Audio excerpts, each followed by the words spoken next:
Welcome to the Steve Wilmot Show with the Neshaminy Redskins head coach Steve Wilmot. I'm Sean Lerman as we get set for another week of Redskin football on the WBCB Sports Network.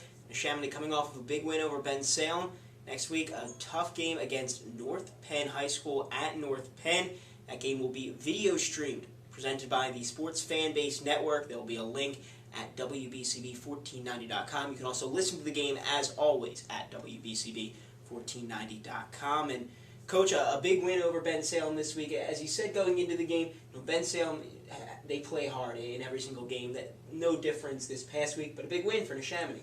The thing that I'm most happy about the game is that all of our seniors got to play a significant amount. We played, there's our seniors who are starters, but then there's our seniors who may be the backups all year, and those guys got to play the whole second half. And to me, that was really the best part of the game. Obviously, we got the win, but allowing those kids who have worked in the program so hard for 3 years to play was really the best thing about the game in my eyes. Yeah, one of the nice things about a game where you can get some other guys in at halftime is you get to see what some guys can do that maybe didn't get as much playing time up to this point in the season. Anybody stand out for you? Well, in all reality, the offense that we put out there, sure, we had Joe Perone, and Joe Perone's our backup tailback, and he got some yards and he ran well. But I said it last week that the defense that Ben Salem runs, the triple stack defense with a lot of blitzing, since we didn't play Ben Salem's JV team, we really put those young offensive linemen in a kind of a tough spot.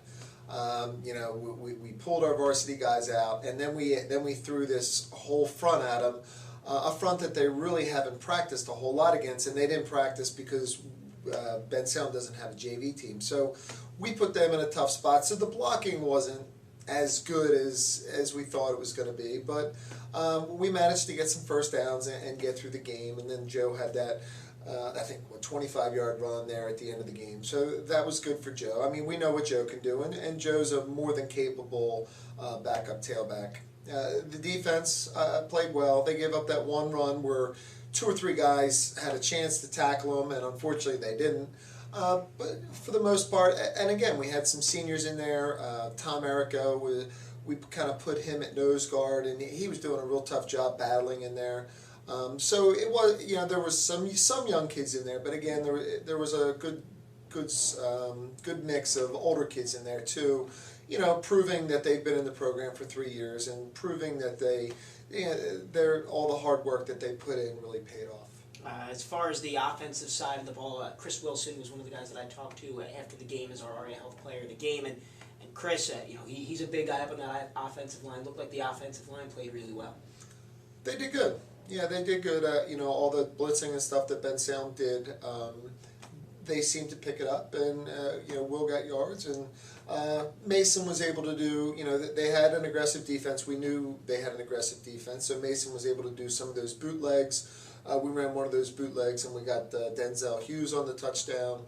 Another one of those bootlegs, I think Mason ran for 25 yards. So we tried to use Ben Salem's aggressiveness against them, and it paid off. But the offensive line did well, and they kept Mason upright for when he did pass. So I'm happy about that. Another big game from Will Dogba, my color commentator and intern at WBCB this past week, Zach Simon. He's been saying the last few weeks, feed the Dogba. It's something that he's been saying. Feed the Dogba. I kind of like that. It's not bad. And again, that was the case this week. 3 touchdowns for Will once again as he continues to have a really nice season. What did you see out of Will this past week? The same thing I saw the first 7 weeks before that. He runs hard. He gets his yards.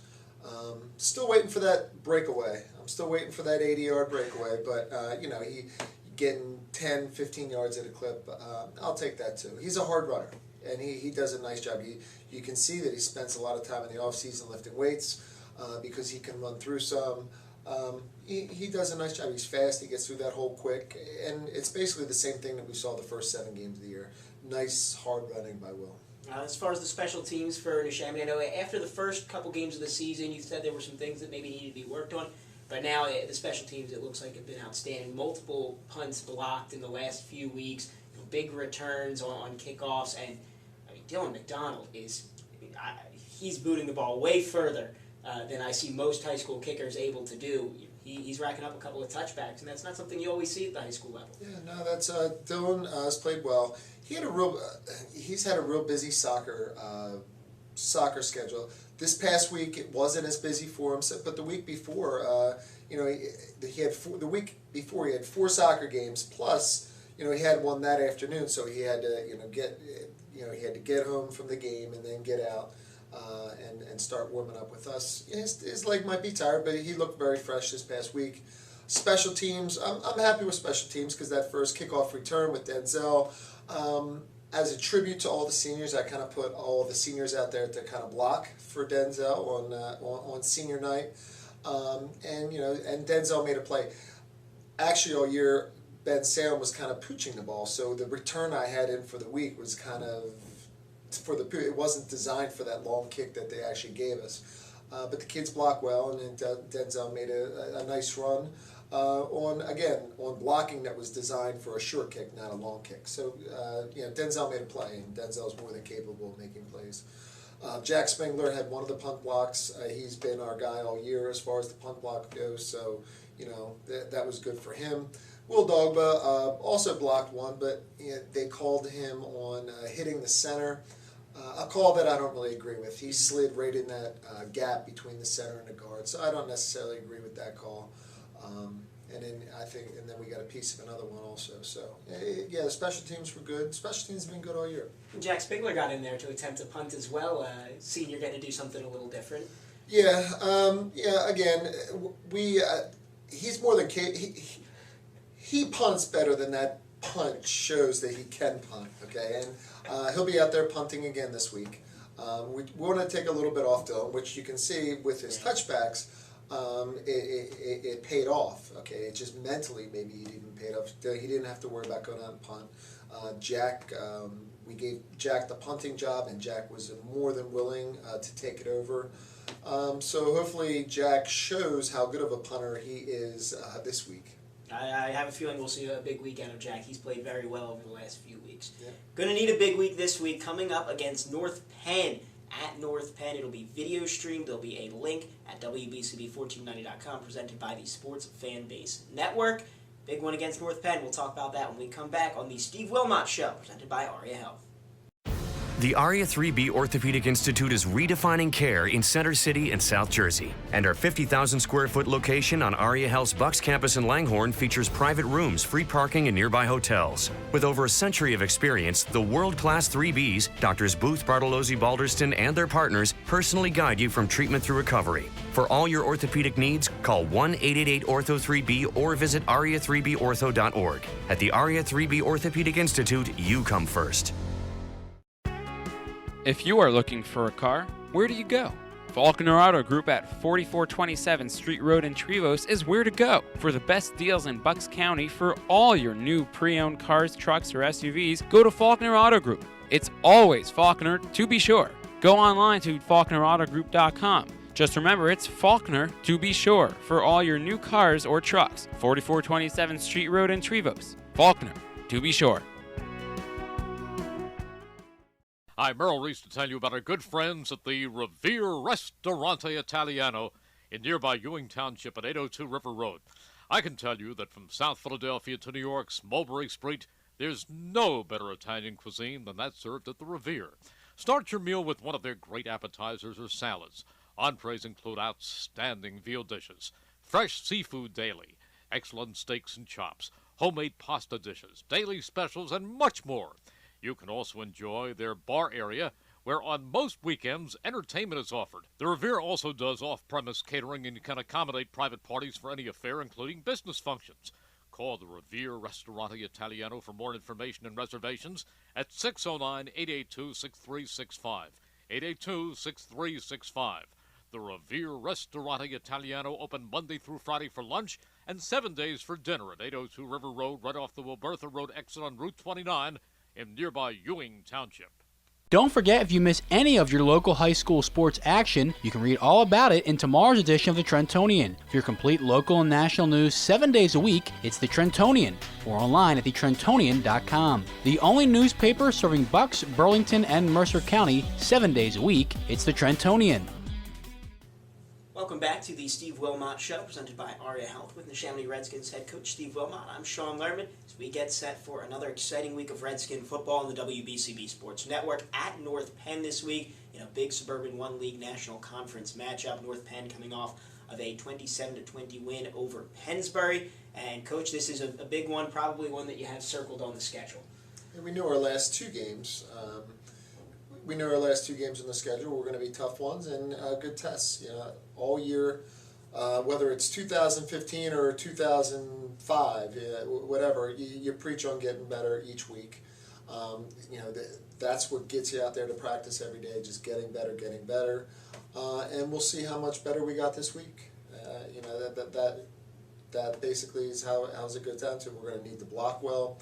We're going to need to tackle well. We're going to need to cover passes well. There's a lot of things we're going to have to do well to beat a team like North Penn.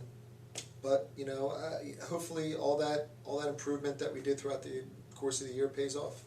As far as what you expect to see out of North Penn with their base offensive set, what kind of looks do you expect to see them throw at you? Although they're not a pistol team, they run a lot of the same formations with the quarterback under center. They run with 3 tight ends and a fullback at times. They run with 4 wide receivers at a time. So they really split up their formations. I'd say they're most comfortable doing what we do: 2 wide receivers, a fullback, and a tight end. Again, their favorite running play is off tackle. Their second favorite running play is a fullback trap. So as far as and then they run the quick pitches, try to use the speed of the running back around the edges. So North Penn offense is North Penn offense. They've done the same thing this year that they've done the last 10 years, really, as far as they want to establish the off tackle play, hurt you up the middle, and then use their speeds to get around the side. Anything that you expect to see out of them pace-wise? Do they run a quick-paced offense? Do they try to slow things down and use the play clock? No. They just kind of do what we do, go out there and just run plays, and the quarterback. They're not a no-huddle team. They huddle up, and I guess they could go no-huddle, but no, they're just kind of they're a power team. The thing about their offense this year that impresses me is their pass game. I think their quarterback has been doing a really good job. He's got some really speedy wide receivers to throw it to. They've always hit the quick fullback out in the flat type of thing. They get you thinking off tackle. So there's some play action stuff that they've always done. But the quarterback is doing a really nice job of throwing the ball downfield. They have a really speedy wide out. They throw a post pattern off a play action pass to him, and that's got them numerous times, probably a touchdown per game. I don't think they hit it against Pennsbury, but this one pass play, it's a play action pass play where the guy runs down the post, has got him probably a touchdown per game. Now, as far as what they do on their defensive side of the ball, what's their base set look like? They've always been a traditional 4-4 team, and then they also move that. So similar to what we do. They're a little bit different techniques here and there, but it's very similar to what we do. So what they try to do is just on the backside. You don't see North Penn ever over pursue to a play. They kind of always sit those one or two guys backside to look for a cutback, and they just try to contain everything, keep everything inside their outside linebackers. And the thing that strikes me about North Penn's defense this year is they have 3 very aggressive D-backs. As far as those D-backs, their running back, Knife East West, also plays D-back. I mean, he looks like a linebacker at times. He comes up really aggressive, playing the run. Their free safety can come downhill and make plays. So when we put together our run game plan, those 3 guys in the back, we really got to keep tabs on, because they're very, very good against playing the run and the pass, for that matter too. They're 3 really good players. So do they play a little closer to the line of scrimmage, press coverage on the outsides, or do they back off a little bit and read the play as it goes? They play up a little bit, and they're athletic enough where if it's a pass, they can recover. But I guess they play up a little closer than what we've been seeing the last couple of weeks. They give them run responsibilities, and like I said, they're in a 4-4. On first downs, they play a little 5-3. They try to just kind of stop the run on first down, and they'll do a little blitzing on long yardage situations. So they have a good defense. They've always had a good defense. So Big game coming up against North Penn, a very good team, and with some big-time standings implications in the Suburban 1 League National Conference. Before we get going, we always like to talk about some different stuff at the end of the show. Coach, one thing that I've been wanting to bring up all season is, Neshaminy has a rich history. A lot of really good players have come through and played, in the Redskins uniforms.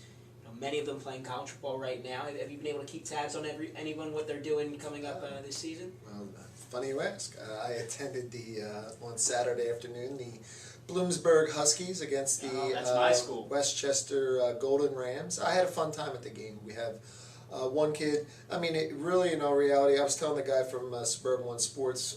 In all reality, like that state school is just smattered with Suburban One players. So again, a guy who gave us nightmares around here from North Penn, Ralphie Reed, he gave us nightmares for 4 years. He started as a freshman. He plays for Westchester, and we have Matt Magdalenskas, who's redshirting this year for Westchester. And then on Bloomsburg, we had Shane Quinn. So it was fun attending that game. Quinn did a nice job around here at tight end for 2 years, and now he's been a 3, maybe even a 4-year starter for Bloomsburg at tight end. So, yeah, and as far as the other players that play in college, I mean, on TV, so we get home from that game, you turn on the TV, and there's Corey Majors at Villanova, and it's always fun watching Villanova play. Hopefully we'll see DeAndre out on the field next year.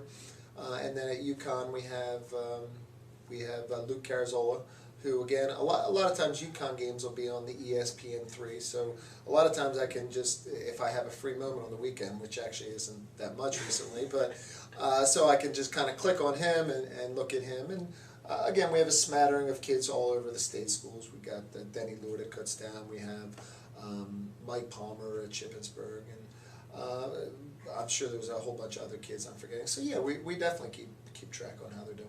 That Westchester Bloomsburg game was a pretty interesting one too. I think Westchester scored 19 points in the first quarter, and Bloomsburg came back. There was some wild stuff that happened at the end. I was happy to hear when Matt, watching him all last season, he had an outstanding year. That he went to Westchester because their defense, they have that shark linebacker position that's kind of a hybrid linebacker safety. And as soon as I heard that was a place that he was looking at, I thought that he would be a good fit for that. So I have a feeling he'll have a nice career. They were doing a lot of blitzing out of that. I know that. Yeah. They were keeping Bloomsburg in check with all their blitzing. They were doing a nice job. I was impressed with the Westchester defense. I thought they were really good. All right, well, this has been the Steve Wilmot Show. Again, a big game this week at North Penn. You can watch it live. There'll be a link at WBCB1490.com. Our video stream presented by the Sports Fanbase Network. John Marks and I will have the call. We'll go live at 6:45. You can also listen to the game, as always, at WBCB1490.com. Coach, good luck this week. Thank you.